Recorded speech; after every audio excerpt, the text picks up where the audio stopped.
Electric current chapter 3 में अभी तक जो हमने सीखा है वो सीखा ये है कि I equal to n e A v d, ठीक है, और v d equal to minus e tau upon M.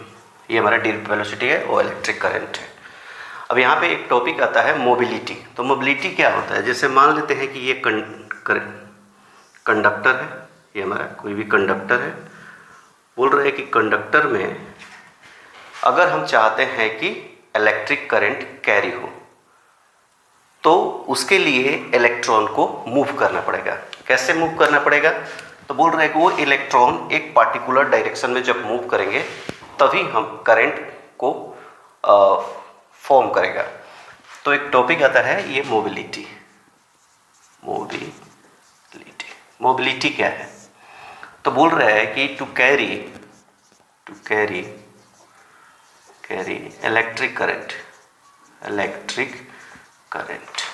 Mainly क्या होता है कि इलेक्ट्रिक करंट में होता क्या है, किस चीज़ को हम कैरी करते हैं? तो बोले एनर्जी को कैरी करते हैं। कौन कैरी करता है? चार्ज कैरियर कौन होता है? इलेक्ट्रॉन होता है। बोल रहे हैं to carry electric current in conductor we need to move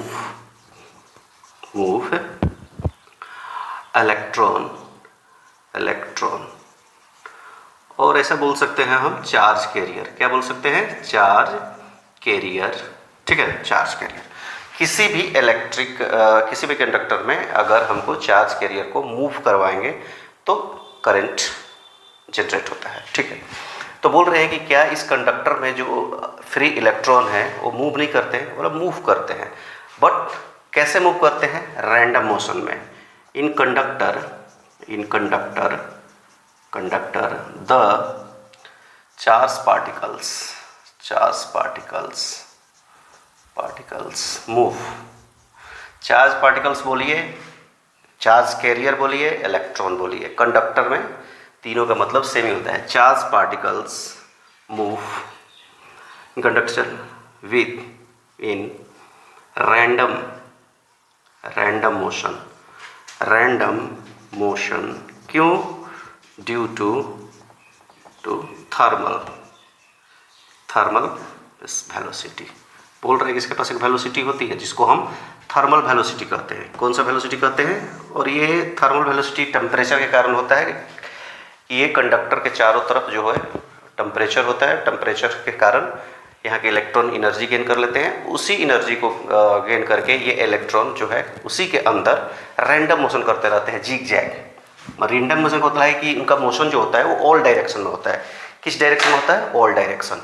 मतलब अगर एक इलेक्ट्रॉन है, जैसे मान लेते हैं कि ये इलेक्ट्रॉन यहाँ से यहाँ गया तो यहाँ पे पार्टिकल से यहाँ से स्ट्राइक किया, यहाँ गया, फिर यहाँ पे स्ट्राइक किया, फिर यहाँ गया, फिर यहाँ कोई पॉजिटिव आयन मिला, फिर यहाँ गया। इस तरह से ये रैंडमली जो है मोशन करते रहते हैं ऑल डायरेक्शन में, ठीक है ना।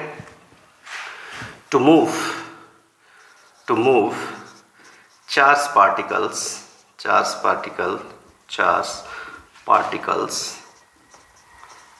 in a particular direction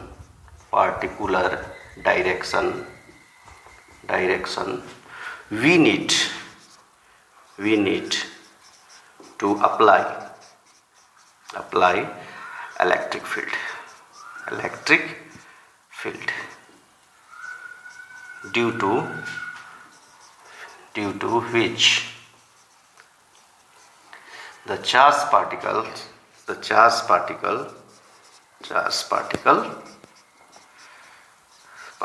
drift in opposite direction। Charge particles मत लिखो, यहाँ पे इलेक्ट्रॉन लिख दो। Due to which the electron drift in the opposite direction of electric field। और ये इलेक्ट्रिक फील्ड के अपोजिट डायरेक्शन में जब मूव करता है तो इसके पास एक आ जाता है ड्रिफ्ट वेलोसिटी, ठीक है ना। और ये जो ड्रिफ्ट वेलोसिटी जब आ जाता है किसके कारण आ जाता है? इलेक्ट्रिक फील्ड के कारण, ठीक है ना। बात समझे? ये जैसे ही हम किसी कंडक्टर के पे किसी भी कंडक्टर को इलेक्ट्रिक फील्ड अप्लाई करते हैं तो उसमें एक अलग तरह की वेलोसिटी आ जाती है, that is called drift velocity. तो बोल रहे हैं कि और ये जैसे इलेक्ट्रिक फील्ड अप्लाई होता है तो इलेक्ट्रिक फील्ड क्या करता है कि इलेक्ट्रॉन पे फोर्स लगाता है और फोर्स के कारण वो चार्ज पार्टिकल एक्सेलरेट होता है और धीरे धीरे धीरे धीरे वो इलेक्ट्रिक फील्ड के अपोजिट डायरेक्शन में खिसकते रहता है, ठीक है। तो यहाँ पे ये आया कि क्या सारे मटेरियल मीडियम में अगर हम सेम इलेक्ट्रिक फील्ड अप्लाई करते हैं तो सेम ड्रिफ्ट वेलोसिटी डेवलप होता है? तो बोलता है कि नहीं, नो। बोल रहे हैं कि ऐसा क्यों? बोल रहा है कि इसका बहुत सारे रीजन हो सकते हैं कि उनके अंदर का जो एटम का कॉन्स्टिट्यूएंसी कैसा है, ठीक है ना। मान लेते हैं कि हमने एक कंडक्टर है, ये कंडक्टर है, इस कंडक्टर पे हमने इलेक्ट्रिक फील्ड ई लगाया और ई लगाने के कारण इसमें Vd डेवलप हुआ, ठीक है ना। बात समझ में? तो हम बोल रहे हैं कि यूनिट इलेक्ट्रिक फील्ड लगाने से कितना ड्रिफ्ट वेलोसिटी डेवलप हुआ? तो Vd अपॉन ई।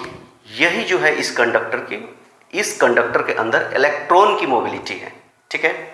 मान लेते हैं इसी को हम म्यू से डिनोट करते हैं, mu is equal to Vd upon e.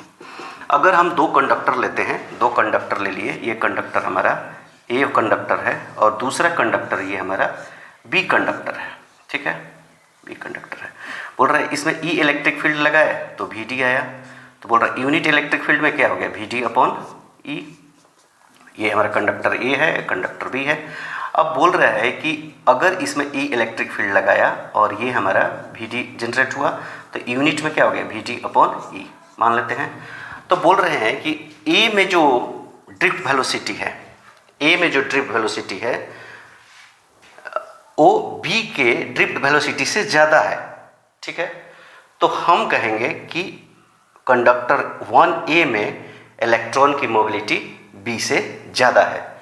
अगर यूनिट इलेक्ट्रिक फील्ड अप्लाई करने के बाद किसी इलेक्ट्रॉन में मैक्सिमम ड्रिफ्ट वेलोसिटी जनरेट होता है तो उस कंडक्टर का या उस मटेरियल मीडियम का मोबिलिटी मैक्सिमम होगा। बात समझ में? तो ये हमारा मोबिलिटी का फार्मूला होता है। डिफाइन कैसे करेंगे ड्रिफ्ट मोबिलिटी को? तो यहाँ पे हम लिख देते हैं mobility is defined as the defined as the drift velocity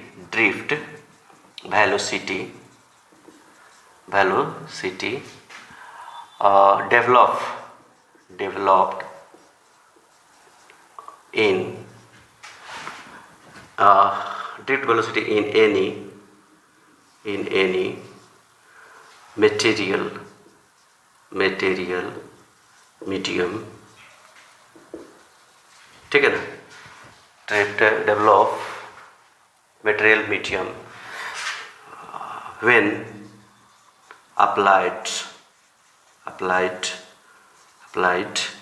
unit electric